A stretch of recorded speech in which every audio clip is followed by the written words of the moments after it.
চলে যাই আমাদের হেয়ার এক্সপার্টের কাছে এবং দেখে নিই চমৎকার হেয়ার স্টাইল।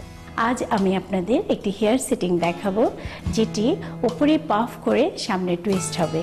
আর আমাদের সাথে আজকে মডেল রয়েছে নিশু। চলুন ভিউয়ার্স, দেখে নেই কী করে টুইস্ট করে হেয়ার সেটিং করা হয়। আমরা দেখতে পাচ্ছি নিশুর চুলগুলো বেশ সিল্কি। আমরা এখানটায় পাফ করব, তারপর এখানে দুটো করে 4টে কার্ল করব। চলুন দেখে নেই।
ভিউয়ার্স, এভাবেই কমপ্লিট হয়ে গেল আমাদের কার্লিং সহ হেয়ার সেটিং।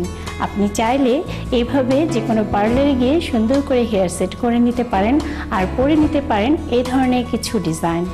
সো ভিউয়ার্স, সবশেষে দেখে নেই নিশুকে একটি হেয়ার সেটিং সহ মেকওভারে কেমন লাগছে।